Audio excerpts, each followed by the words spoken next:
Good afternoon. Thank you for joining us today. My name is Mackenzie Lapointe. I am the United States Attorney for the Southern District of Florida.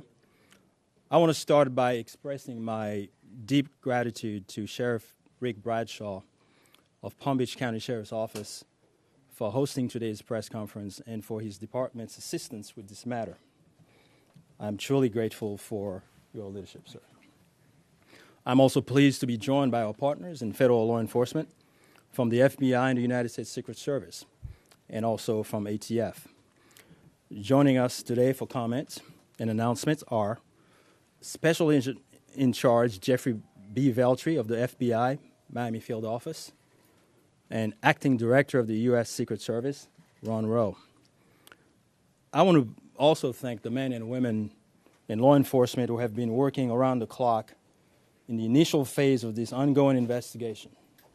Our partners include federal and local authorities who effectuated the apprehension of the defendant and have aided in ensuring federal charges were filed against him this morning.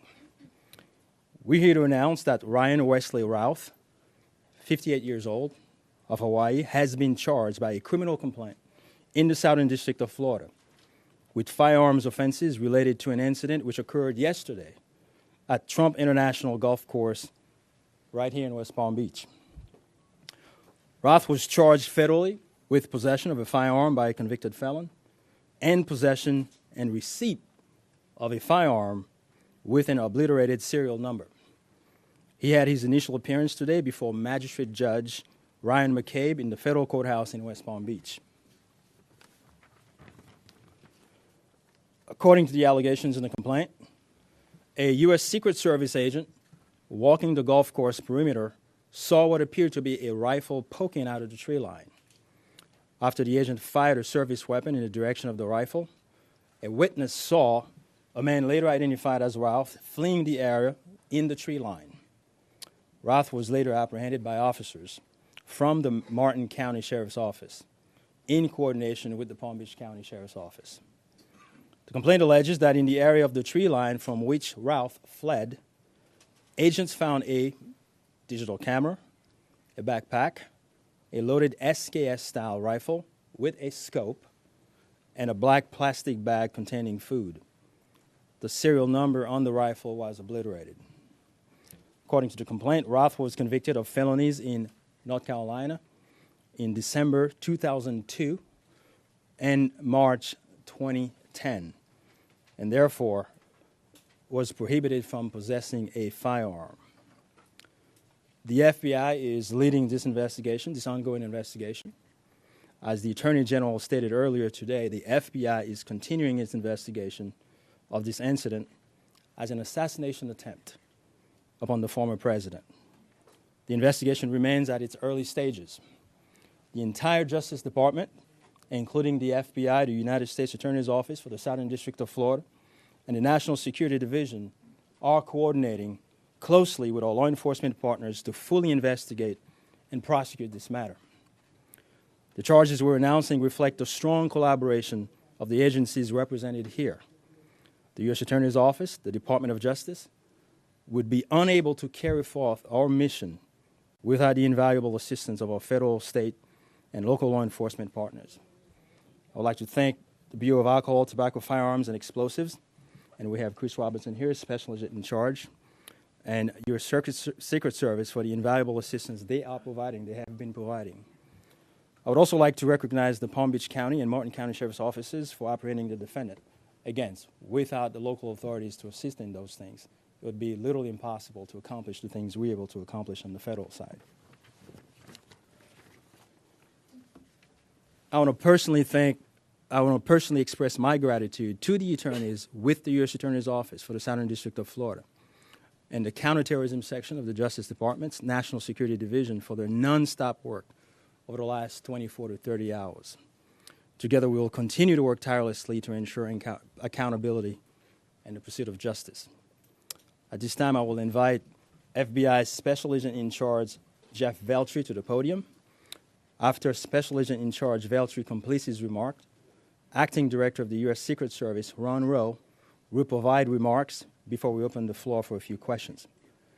On our end, given that this is a pending matter, before the court, and the investigation is ongoing, all comments will be limited. Thank you very much. Jeff.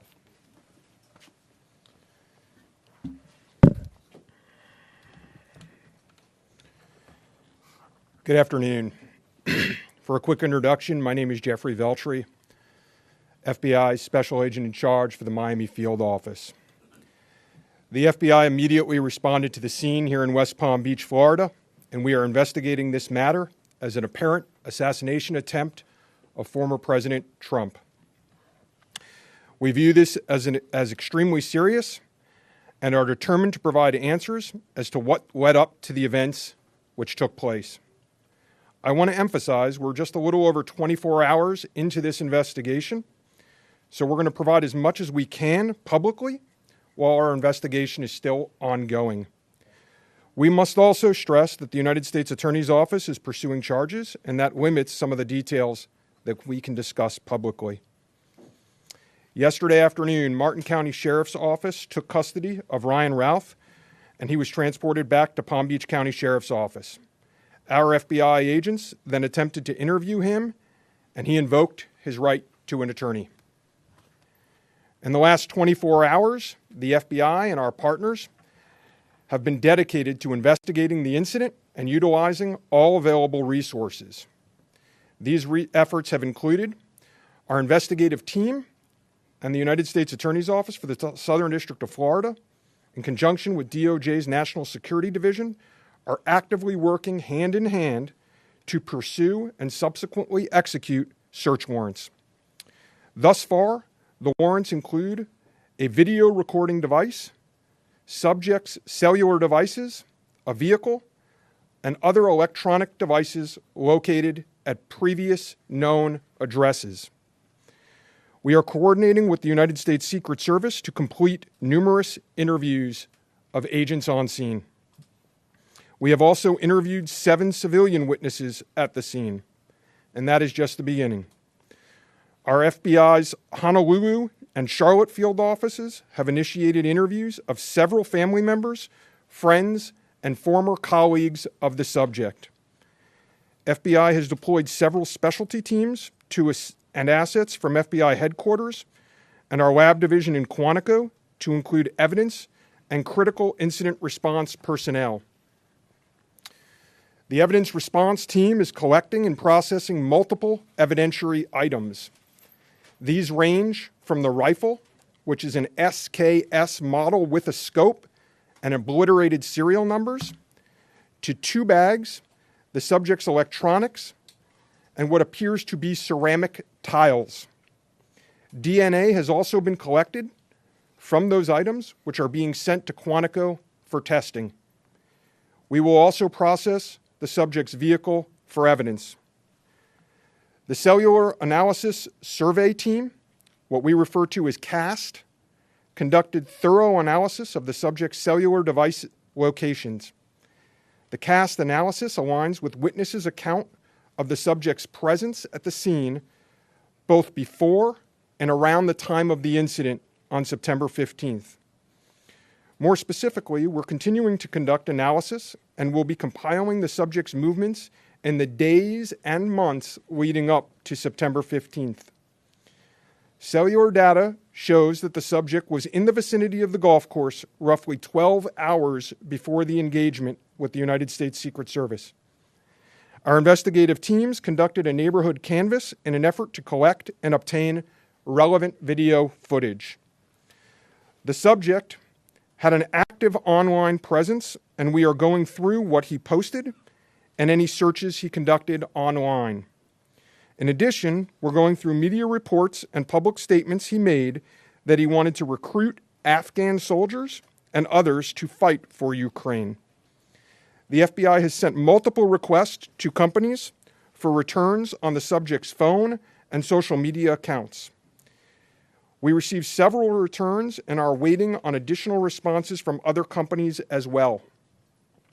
Our investigative team is completing analysis of the returns and actioning leads as needed, and we anticipate continuing until the FBI knows the full totality of the subject's social media presence.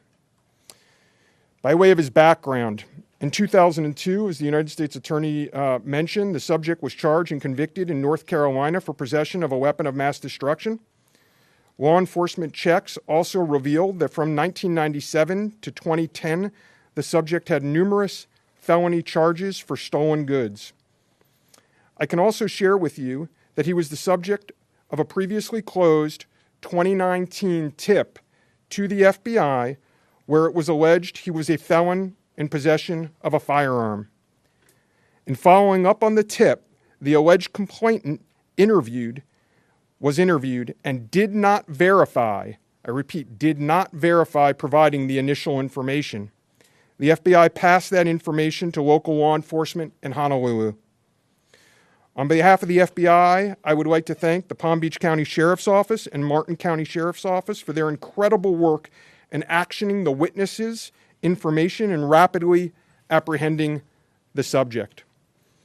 I would also like to thank the United States Secret Service, the United States Attorney's Office for the Southern District of Florida, the Department of Justice's National Security Division, the Bureau of Alcohol, Tobacco, Firearms, and Explosives, and our FBI field offices in both Honolulu and Charlotte, who have been conducting additional law enforcement activity related to the subject. Your continued partnerships have been invaluable. Oftentimes in law enforcement, we tell citizens to be vigilant and aware of their surroundings. Yesterday, a citizen provided remarkable assistance, which led to the arrest of this subject. We appreciate the public's diligence in passing potential tips and information regarding the subject and this incident to the FBI. If you have any information, please call 1-800-CALL-FBI or go online to tips, that's tips.fbi.gov. With that, let me turn it over to the United States Secret Service Acting Director, Ron Rowe. Good afternoon, everybody. Yesterday afternoon, this country was reminded of the heightened and dynamic threat environment the United States Secret Service and its protectees face on a daily basis. Immediately following the assassination attempt of former President Donald J. Trump on July 13th, the Secret Service moved to increase assets to an already enhanced security posture for the former president. In the days that followed, President Biden made it clear that he wanted the highest levels of protection for former President Trump and for Vice President Harris. The Secret Service moved to sustain increases in assets and the level of protection sought. And those things were in place yesterday. At approximately 1:30 p.m., former President Trump was playing golf during an off-the-record movement to the Trump International Golf Course. A Secret Service advance agent supporting the front edge of the agency's layered approach to protection encountered an individual attempting to secrete himself in the woodline. This happened, the alleged gunman was on the public side of the fence near the 6th green. A layered approach of security is integral to the Secret Service's protective methodologies, and it's also the key to our success. As former President Trump was moving through the 5th fairway across the course and out of sight of the 6th green, the agent, who was visually sweeping the area of the 6th green, saw the subject armed with what he perceived to be a rifle and immediately discharged his firearm. The subject, who did not have line of sight to the former president, fled the scene. He did not fire or get off any shots at our agent. With reports of gunfire, the former president's close protection detail immediately evacuated the president to a safe location. The protective methodologies of the Secret Service were effective yesterday. The former president's protective apparatus allowed for the early identification of the threat and led to a safe evacuation. The increased assets directed by President Biden were in place yesterday. These included the counter-sniper team elements, counter-surveillance agents on the exterior, counter-assault teams partnered with local tactical assets from the Palm Beach County Sheriff's Office, and counter-unmanned aerial system elements. All of these entities were present yesterday. And while all of these assets were in place, as I've said publicly, we must satisfy the basic requirements of the Secret Service's protective methodologies. In partnership with local law enforcement, we did just that. And the agent's hypervigilance and the detailed swift action was textbook. And I commend them and our partners for an exemplary response in keeping former President Trump safe. And I will tell you, having served in local law enforcement in Palm Beach County, I can state that I am tremendously impressed and appreciative for all of the efforts of the Palm Beach County Sheriff's Office and Sheriff Schneider with the Martin County Sheriff's Office. But what was critical to this was the quick reaction, the response, the hypervigilance of the men and women of the United States Secret Service, who since July 13th have been rising to meet an unprecedented and hyper-dynamic threat environment. And they are rising to this moment, and I could not be more proud of them and the way they have executed, not only yesterday, but what they're doing today and what they are doing tomorrow and what they will always do because it is their duty. Thank you. Okay. All right. Well, go slow here, folks. All right. Don't everybody do it at once. Ask who you want to answer the question, and then give the question. I have a question for you, Director. Is there any evidence to suggest that the suspect knew that Donald Trump would be on the golf course at that time? And was the golf course searched thoroughly before the former president's arrival? So at this time, it was an off-the-record movement, meaning it was not on the former president's official schedule. And what I go back to is the layered approach. The elements and the methodologies of the Secret Service. There was a front element.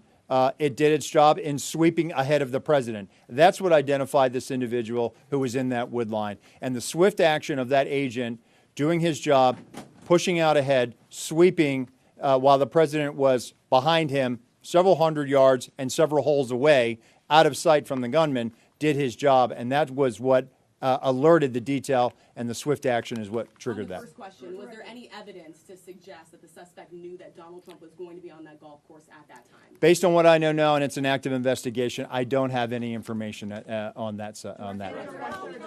Well, Terry Parker. How many times did your agents go around the perimeter and scope out the golf course during the 12 hours that this guy was holed up in the shrubbery? So this was an off-the-record movement. It wasn't a site that was on his scheduled, it wasn't part of his schedule. So there was no posting up of it because he wasn't supposed to have gone there in the first place. Garrett Haig. Have you briefed former President Trump on your findings so far, and has his campaign asked for any changes in his security going forward after yesterday? So, sorry. So I've had a conversation with the former president. We've explained and we've worked with the campaign. The president is aware that he has highest levels of protection that the Secret Service is providing him. We constantly evaluate based on threat. And yesterday what we show is that our agents and our protective methodologies, and there's a lot of tactical assets in place, things that have been put in place as a result of what happened 60 days ago, those elements are working, and that demonstrates the redundancies that we have. And so we constantly evaluate. We'll of course, look at this and see what lessons learned from it. But as of right now, we are constantly evaluating that threat. And if we need to ratchet up additionally, we will. Yes, sir. Do we know when Ralph arrived in Florida in general, when he arrived in Palm Beach, the area? That's a question probably for the Specifically, FBI. and if he'd been at the golf course prior to this scoping it out? We're in the process of collecting a lot of evidence, and that will be part of that investigation to determine his whereabouts going back quite some time. Do you have any idea where he might have gotten it? That's part of the investigation as well. Again, that's going to be a little bit challenged until we're able to determine the serial number on that gun.